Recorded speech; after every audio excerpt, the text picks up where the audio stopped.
Hello and welcome to another episode of the Golden Hour podcast, brought to you by the Polar Pro Studio, all the way out in Costa Mesa, California. I'm here in Nashville, Tennessee, and I'm your host, Dave Mays, yet again for another amazing episode. Today is Monday, the 20th of September, 2021, as I'm recording this, and a lot has happened in the last week since we last spoke. In my personal life, I celebrated 7 years of marriage to this woman here, my amazing wife, Laura. We went to the Opryland Hotel here in Nashville, and we had a ton of fun being like parents with or like a married couple with no kids. My parents actually watched our boys for the first time we've ever done that in their life, doing an overnight kind of thing. We had a little staycation. We went to the Opryland Hotel. We got to go to this German restaurant at the Opryland or Opry Mills. What's it called? The mall there. Oh my gosh. This was like my favorite thing of the whole trip. This incredible German restaurant. It reminded me so much of my time in Germany when I went to Photokina, the last one that ever existed, with my good friend Connor McCaskill. That was a heck of a trip with Kinotika. That's actually when I got to meet Kai W for the first time. And I was going to pull it up, but I don't have time because we got to get moving here. Anyways, congratulations to myself, I guess. 7 years of marriage. It's been a long journey, and I have really enjoyed every minute of it. And having kids and all that is a whole new thing, a whole new chapter. So a lot of you guys know what I'm talking about. If you do, let me know on the socials. I'm using the C70 today. Last time I used the Olympus camera. I think the C70 looks a little prettier. What do you think? I'm still rocking the ATEM mini switcher thing. Got my picture-in-picture. I've got my main shot. It's pretty awesome. This thing is legit. So let's get started with some follow-up. Last week was the iPhone week, iPhone 13 and 13 Pro. And one of the things that I talked about is this new cinematic mode that seems to be pretty promising for filmmakers and people who want to just be able to snap some shots on the go that looks somewhat professional. Basically, it's doing portrait mode for video. And some more things have come out about it that I wasn't aware of at the time of the recording last week. Basically, it is capped at 1080p at 30 frames per second. And this is an interesting thing that they've put here on the website. They're saying 1080p at 30 frames per second specifically, which is odd that they would put that term there. I feel like cinematic mode inherently would be 24 frames per second. So the fact that they're saying that, maybe that means it's the maximum frame rate at 30, and I would assume you'd be able to switch down to 24. We will see. I feel like if they're going to put anything there, if they're going to cap it at anything, it should be 1080p 24. We'll just have to kind of see until that comes out. And then another thing that is of note is ProRes video recording, by the way, is not out yet. And I'm real excited to see what this is going to be. But basically, they're going to be able to unlock like uncompressed ProRes recording on the new iPhones up to 4K at 30 frames per second. But they're limiting it at 1080p at 30 frames per second for any models with 128 gigabytes of storage, which makes sense. Like, you're only going to get a couple minutes of ProRes at that file size, but just keep that in mind if you are buying this specifically as a backup video camera. I have a feeling that many studios and even YouTubers and creators out there may start using iPhones legitimately as B and C cameras. I know I will certainly try it out. I did not buy one. The pre-orders happened last weekend. And I'm not really doing YouTube right now, so I didn't feel a need to buy one. But my good friend Drew Photo, who we've had on the show, bought one. And then a couple other people responded on Twitter as well and said they have one. So hopefully I can get a hold of one, do some tests myself, and do a little mini review potentially. I'm still kind of figuring out what I want to do for my channel. I am very excited this week. Zach and Connor and I are going to get together and shoot something. So hopefully by next week, I'll know exactly what I shot. I think it'll be something along the lines of why I quit Indie Mogul, or I'm back, or something like that being the title. I've kind of gone back and forth all throughout the last couple months on what to do with my channel, and you guys who have listened to the show have heard every single little thing, and I've talked to different people about it. I'm just going to go for it and just kind of go back into doing tech and camera stuff, maybe some parodies here and there, maybe some retro gaming thrown in there. It's going to be more of a Dave Mays channel rather than just like straight gear reviews like I've done in the past. So hopefully you guys enjoy that. Anyways, we're not here to talk about that. Let's move on to the next topic, which is the new GoPro Hero 10. I almost said 2. We're long past that. Yeah, I mean, another GoPro. Kind of marginal updates here and there. It's got a blue logo on it now, which is nice. I think GoPro's kind of doing what Apple does with the new iPhone releases, and it's true with the 13 from the 12. The iPhone 12 Pro, which is what I have, is so good that I really don't feel the need to upgrade at all. I feel like GoPro is kind of doing that as well. Like the Hero 9 was really good. So if you own that one, the 10 may not be very tempting to you to upgrade. But GoPros have been around for so long. There's a lot of people that have them and use them. We personally own a GoPro Hero 7 that we use for work.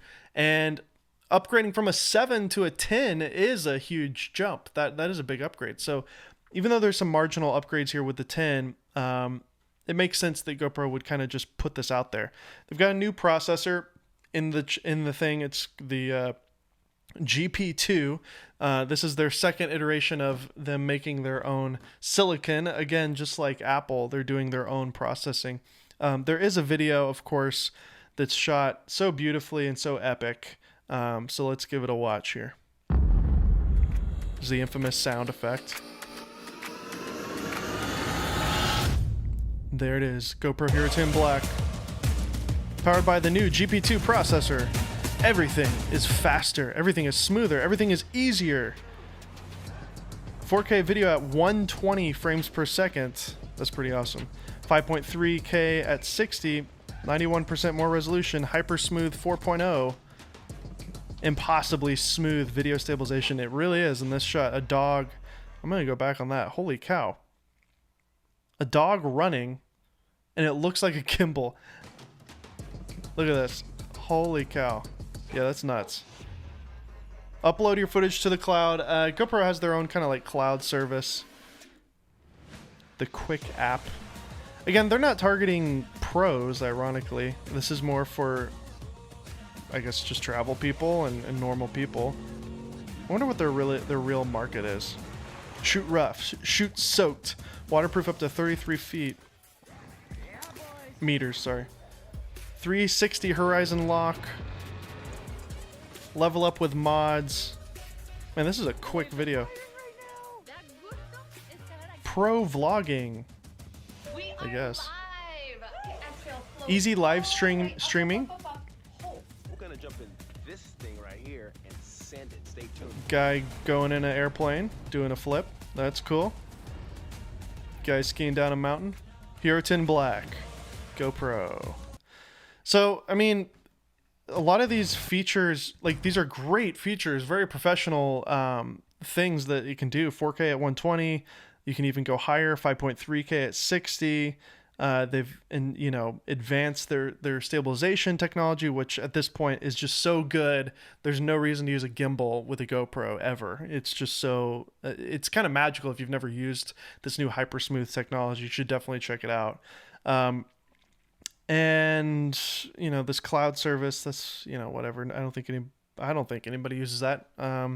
It's a cool idea. I think it's fairly affordable, and there's unlimited storage backup, but like, I don't only use a GoPro, so having an unlimited GoPro backup cloud service would really be for people who are like real hardcore pro like GoPro users. 23 megapixel photos, that's cool, I guess, but I feel like photos aren't something that many people take on GoPros. However, I've always been surprised with the quality of the photos, that they come out sharper and cleaner than the video in a lot of cases. super rugged, obviously. And this is an interesting feature now that they've included, and this has happened before already. They've done this on other cameras, I believe. There's a 360-degree horizon lock, which is an interesting feature to have. Basically, you can see a shot here of a guy holding a stick. He does a front flip or something, and basically the horizon stays completely level. Now, I do believe you need an additional accessory, the Max Lens GoPro. So they did kind of include that in that video. It says on the bottom right, it says Max Lens mod on.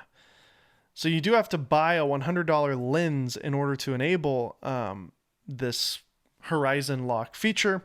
And that's something that we're already seeing from Insta360 on all of their cameras now.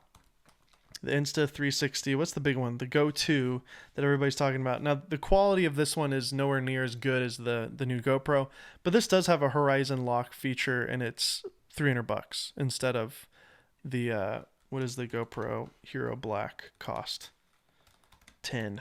They keep the same naming structure, but yeah, I mean that's pretty good for. I mean, GoPro's selling it for $399 with a 1-year subscription, but then on Best Buy it's $499. I don't know. So I'm just gonna go with Sweetwater and GoPro, $399. So pretty cool. Low light has gotten better. I would assume they're doing some similar type of low light stuff as the iPhone. You can do some webcam stuff. You can connect it to your phone and do live streaming. It basically offers everything the Hero 9 already offered. It does great slow motion. It's got that front-facing LCD screen, which was kind of unleashed to the world with the DJI Osmo actions. And I think CineD kind of sums it up well here in their article. Do you need it? Yes, but only if you're the type of shooter who uses GoPros for your content needs. GoPro defined the action camera, and while it's faced robust competition from other brands, it still manages to keep its lead in the market. The new Hero 10 is an amazing upgrade for the previous generation. The whopping 5.3K resolution, the new GP2 processor, and Hypersmooth 4.0 will be a welcome addition to your toolkit. And that's written by Yaroslav Altunen on CineD. Sorry for butchering your name there. But yes, plug to Polar Pro. We make amazing ND filters for GoPros. In fact, that's literally how the name Polar Pro came to be. Our founder and the CEO of the company, Jeff, he started with GoPros, and basically he was going snowboarding, and the exposure was just out of whack completely because it was so bright, and the white snow was reflecting, and the camera was just overexposed like crazy. So he started kind of putting together his own ND filters for GoPros, and thus the Polar Pro. He made a polarizer actually originally, Polar Pro for GoPro. He made a polarizer originally to kind of help with the reflection of the snow when going snowboarding, and the name stuck forever. So that's how we got our name. And we posted on our Instagram account that it does work with the 10 and the 9. So the 9 and the 10 have the same body. So the Hero 9 filters that we've already created for the Hero 9 fit the 10 perfectly. So if you're in the market for custom ND filters for your GoPro, check out Polar Pro. It's literally like the best option. We use Cinema Series glass. This is crazy. I usually don't like do Polar Pro advertisements in these, but this is truly the best product for the GoPro. It's so turnkey. You just snap off the filter that comes with the GoPro. You can see in this video here, and then you snap on our filter. It keeps the waterproof design and the dustproof design, and gives you different stops of ND. You can do ND 8, 16, and 32. It dramatically helps with when you're shooting outdoors, and we have a bunch of other accessories as well. So Just had to plug that in there because Polar Pro makes filters for GoPros, and the new GoPro Hero 10 uses those same filters. GoPro also has all these other mods now. I don't know if anybody's used these. I haven't seen anybody really use them. But you can get like a light, like a little microphone for pro vlogging, is what they say. I don't know. I don't think I don't know if anybody else can agree with me here. GoPro's marketing is so good that they've sold me on them almost every single year. And when I was doing freelance videography, I would buy them and think like, oh, I'm going to stick this like in a unique angle on a shoot, or like there are circumstances where a GoPro comes in handy. But now with the iPhone being so good, and it being waterproof, it is kind of like it is a specialty item for sure. And it's shocking to me how many GoPro sells, because they kind of sell it on this action sport mentality, but like how many people are actually doing that? Are there enough to sustain this very expensive company, that's worth a ton of money? What is GoPro worth? GoPro worth stock. Are they in stock market? I think they are. 9.41.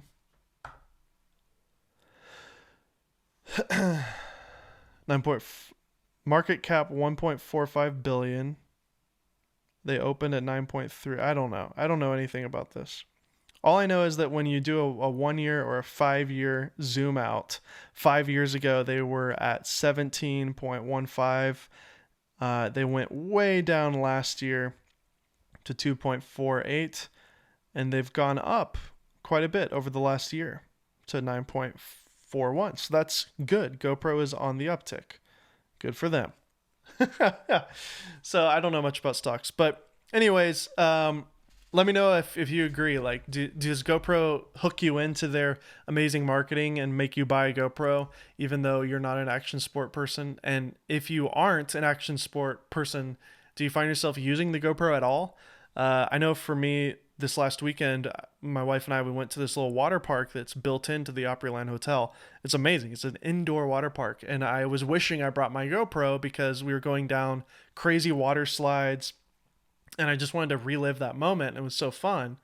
And I was debating whether or not I should bring my iPhone and use it. And I knew that my iPhone would probably be fine, but the water slide was so hectic and crazy. Like, I could have dropped it, shattered it, lost it. And actually, if you're watching the video, you'll notice that I don't have any glasses on right now. That is because, this is a great story. I went an entire day at the water park, no problem, wearing my glasses. Every time I'd go down a water slide, I would hold my finger on my nose, like where the glasses meet my nose, just to hold it in place. I never lost them. I was able to see, which was great.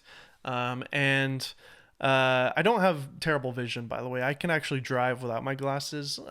It's just, everything's sort of blurry. So,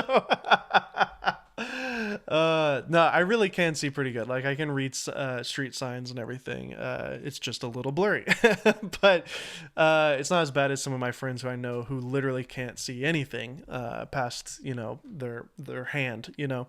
The last day I was there, they closed at 8 p.m.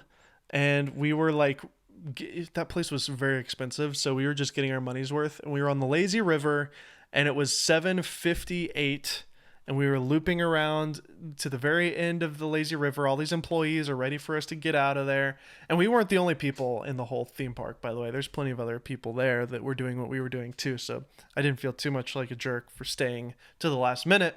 But I was getting off the inner tube on the lazy river, which has a rapid, turbo water kind of circle thing. And I, because I don't have kids, and my wife and I were just kind of reconnecting and remembering why we love each other. I was just being goofy and stupid. And I kind of fell off of the inner tube to be stupid and just fell face first into the water. And of course, at 7:58 p.m., 2 minutes before closing, my glasses fall off my head underwater, and they just go, because it's a lazy river and there's water pumps like all the way through this thing, like blasting water, creating, rapids that keep the water moving. And I don't know if you've ever seen any of the videos, but I have clear glasses. Like I have those clear translucent frames, and they were gone, and they were practically they were invisible to the eye. You had all these rapid water, waves going on the top, and if I had normal glasses that were like black framed, you could have stood up on the top of the water and looked down and probably saw them. But because I had translucent glasses, they just went, and like we went around in a circle like 2 or 3 times, like feeling the ground and just kind of like looking around, and we could not find it. We told the employees, they tried to look for it and they couldn't find it. Then the next day we went there and they couldn't find it. So had to order some more glasses. Thankfully, Zenni Optical, not a sponsor, but Zenni Optical is fairly affordable, and it's a great website where you can just plug in your prescription, and they have a ton of glasses that are very affordable, like $30-$40 for a new frame. So I remember when I was a kid, getting glasses was like a real big deal with my parents because it was so expensive. It was like, we're talking, $300 for a frame with prescription glasses, and now you can get them for like $30-$40. So I got basically the same ones I had last time, the clear ones with the blue light filter blocker, so that when I'm looking at computer screens, it doesn't wear out my eyes, and when I'm outside, I'm not having to worry about UV hurting my eyes and stuff like that. So anyways, you live and you learn, I guess. So moving on to the next topic, and that is cameras. And I feel like this is something that it's something I've been thinking about a lot, something I've been talking to my fellow YouTuber friends a lot. And it's one of the reasons why I've been twiddling my thumbs on what to do next with YouTube. And that is that I feel like we've kind of arrived at a certain point with camera technology now where every camera is good. And I've talked about this a little bit in the podcast in the past with other people, but I just really want to drive this point home and basically flat out say outright, we have now arrived, and we don't need to like debate or figure out which one's better, which color's better. It's all a matter of preference at this point. It always has been for most cases, but you could point fingers factually at like, well, Sony skin tones, are bad, or the 1080p on this is stupid. It should be 4K, and there's no flip screen, and there's no options here or there. And yes, you can kind of argue about how different camera manufacturers have less lenses. Canon doesn't have as many lenses in their mirrorless lineup yet, but that will change with time. And Sony has just an ungodly amount of lenses available now. I just think camera YouTube, if you watch it, we're talking a lot of the people we've interviewed on this show, Gerald Undone, Joshio, Sarah Dici, Matty Apoya, I've had a lot of great guests on the show, Sydney Diongzin, Jason Vong. You can go back on our catalog and look at all these amazing creators, Kitty from Atola Visuals. I just feel like, and I was a part of that clan, of that group, with Kinotika and with Indie Mogul. And now that I've been out of it for 7 months, I have found myself not watching as much of that YouTube as I used to. Now, maybe I'm a little jaded from it or something, because I was so involved in it. But I've kind of lost interest in cameras, which is like, that's not fully true. I love camera technology. I love talking about it. I love nerding out about specs and new features and things. I'm always going to love camera tech and all the interesting things happening in that space. But when I was starting out just 3 years ago, there were so many things that were just obvious that nobody was doing. Canon, for example, 3 years ago was so hesitant to put 4K in anything. They were disabling their autofocus on cameras, and it had dual pixel autofocus in one mode but not in the other.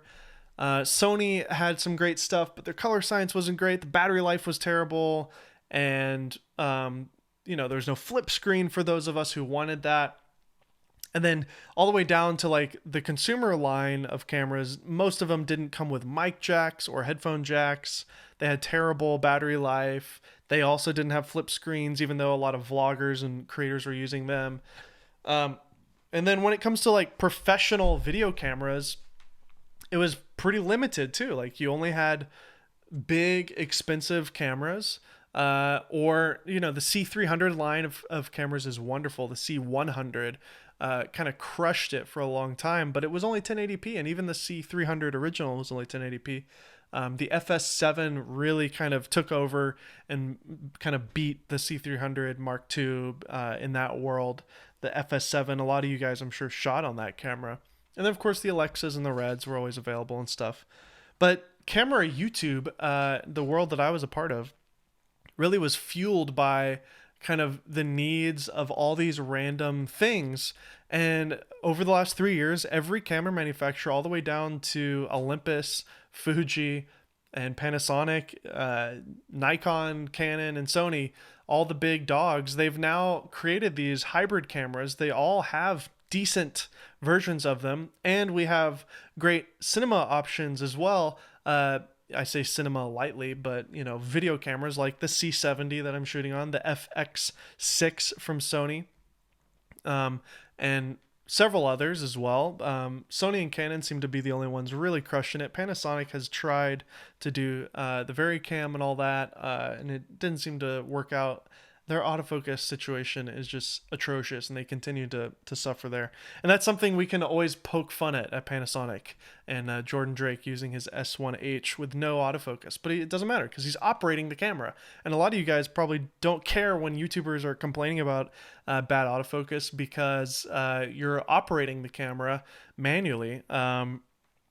But I would argue that having it is a useful tool even when you are operating manually, because I use the C70 and I use the autofocus as a tool. I turn it on and off when at will, and it's always more accurate than I am looking at a tiny screen, that's for sure. But anyways, I think it's an interesting time, and I think a lot of camera YouTube, other than the people who just without a doubt love just being journalists, documenting the news and talking about the features. I think a lot of those people who've been here for the last 10 years on YouTube, the kind of OGs, they will continue to do that. And other people who love that will continue to do that as well.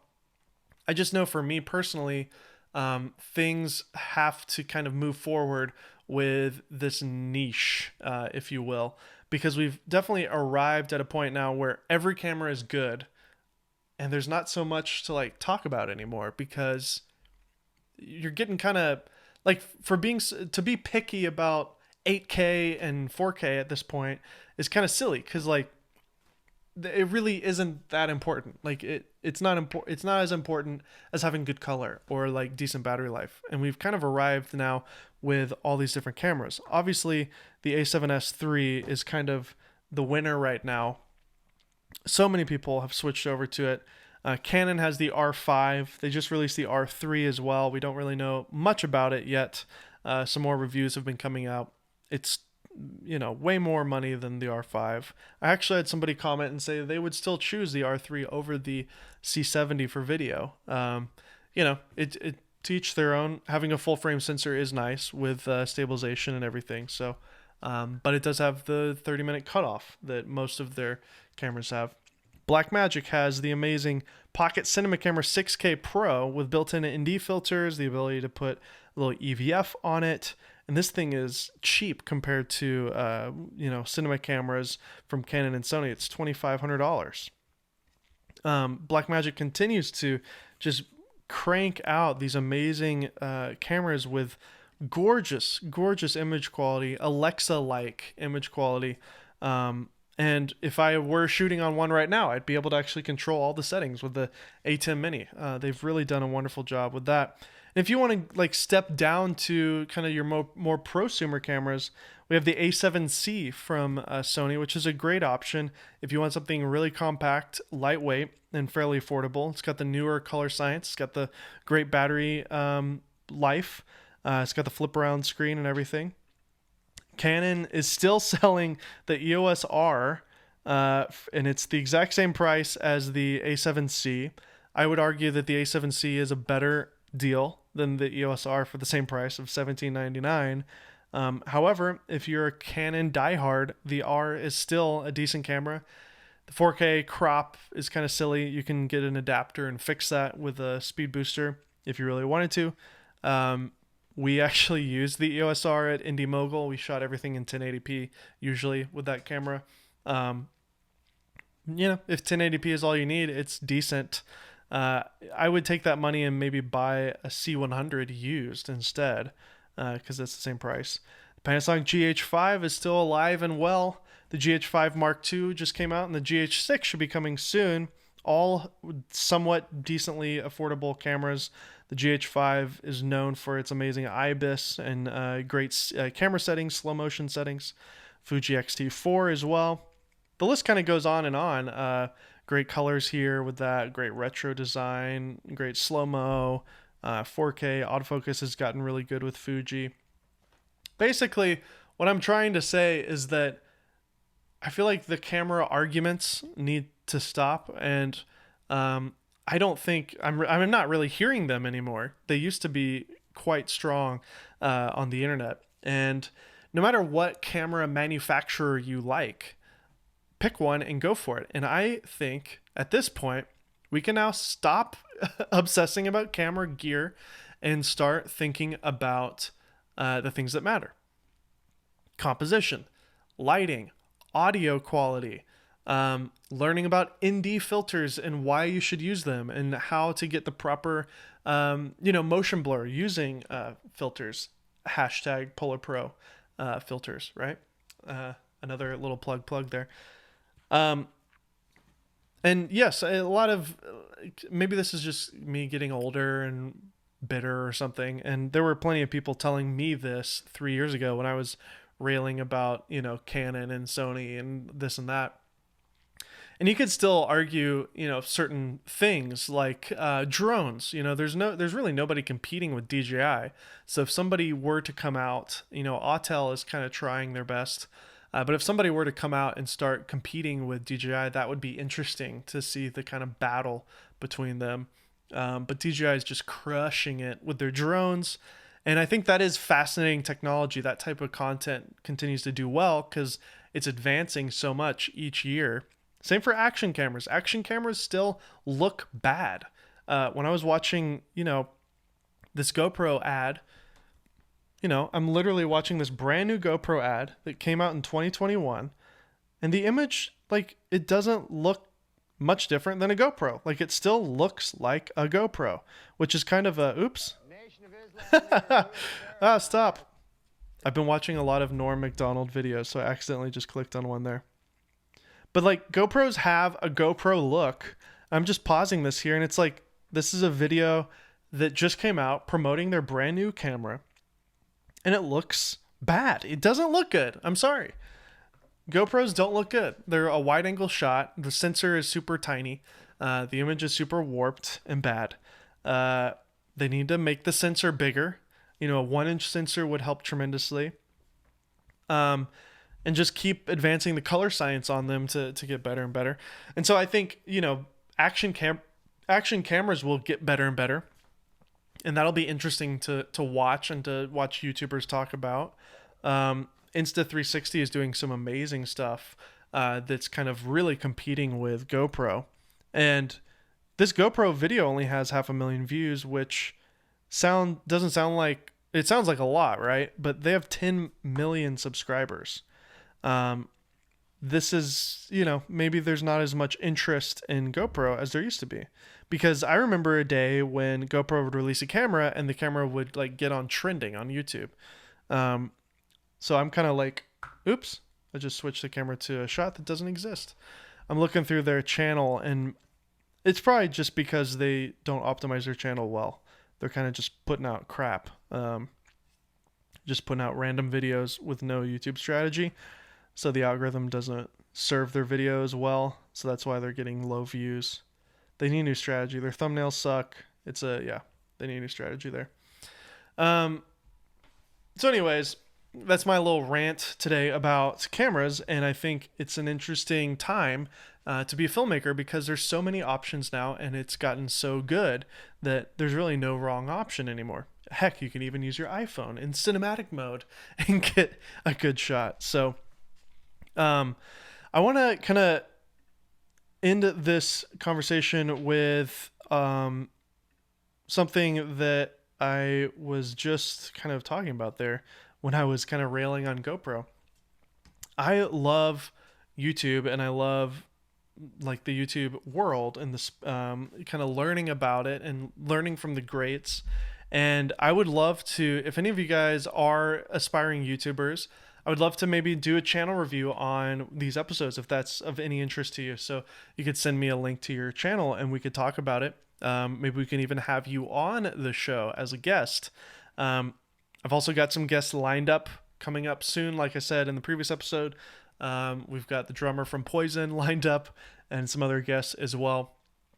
But on that note of like learning from YouTube, I have to throw out a recommendation this week for Colin and Samir. They finally posted their Mr. Beast interview. They've been kind of talking about it for weeks now. They got to go to, is it North Carolina, South Carolina, something like that, the Carolinas, to visit with Mr. Beast, and they did a 2-hour interview with him. Let's just watch this intro because I know they probably worked really hard to get the intro good. I'm burnt down.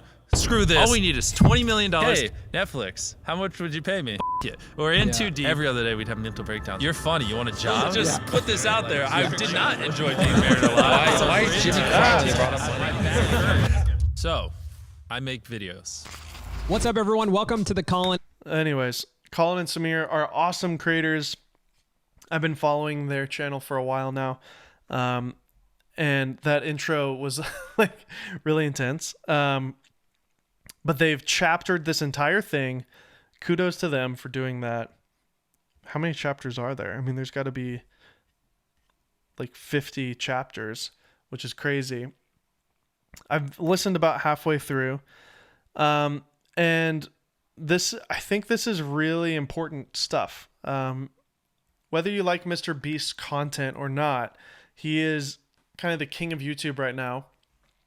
Where is he sitting at in terms of subs? I think he's at 70 million. Something like that.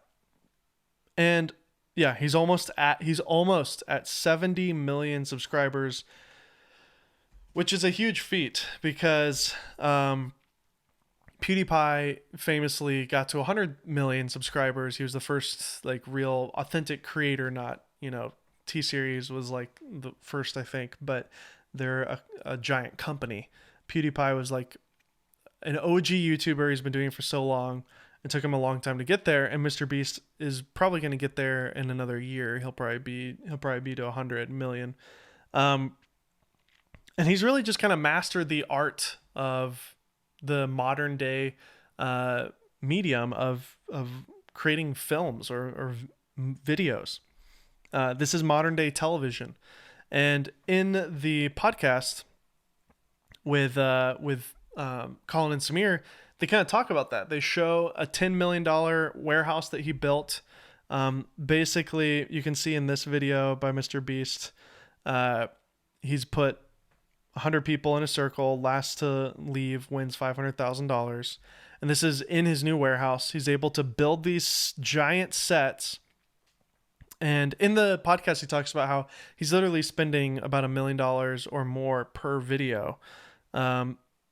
And that's still less than, Game of Thrones or like an Apple TV show would cost. But he's getting way more exposure than those types of shows. So I think it's an interesting topic. It's an interesting thing. Even if you're not interested in YouTube content, I think it's important to kind of look at what's happening in the industry, because you may end up working for a YouTuber.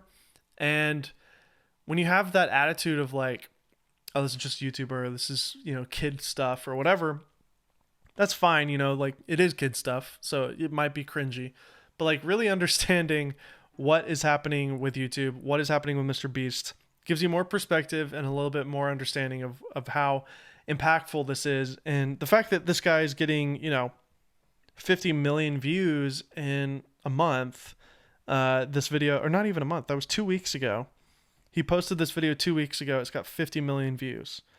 If you sort by most popular, his most popular video is I spent 50 hours in solitary confinement, 142 million views, which is actually low compared to Blippi.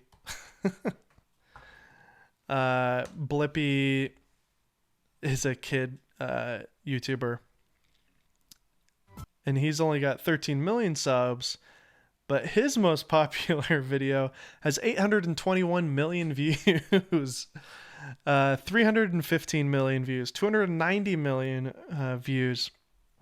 And this guy is a kid YouTuber, so kids watch his content on loop, and I can tell you that they do because my kids do.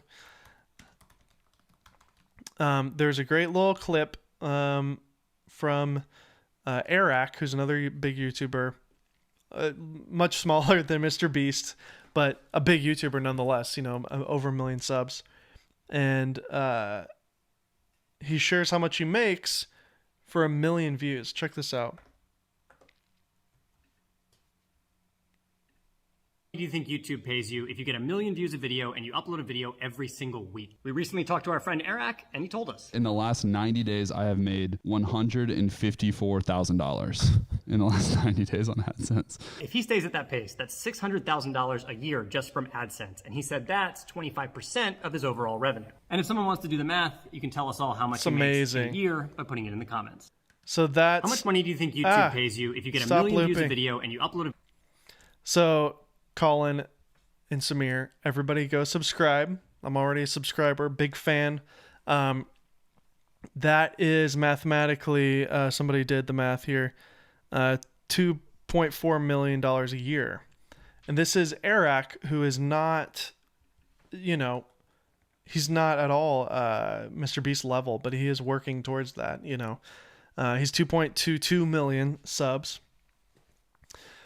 So the potential for money making is so much higher on YouTube than you probably realize.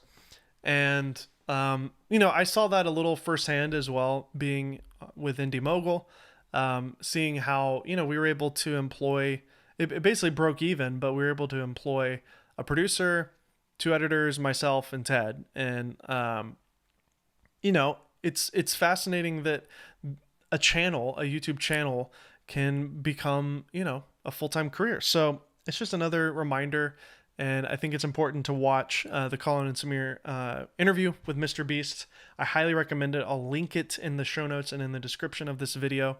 And I think it's important to learn from these new wave creators. New wave. I sound like such a boomer right now.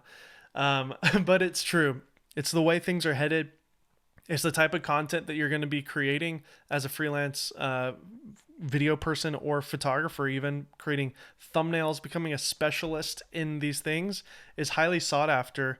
Hayden Hillier-Smith, who we've interviewed on the show, Logan Paul's editor, he is so specialized as a YouTube editor that he's highly in demand.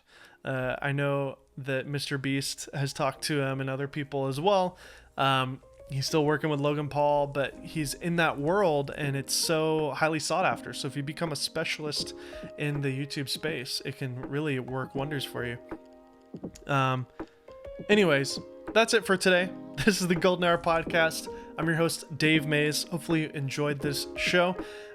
Stay tuned. Next week, we're going to have an amazing guest on.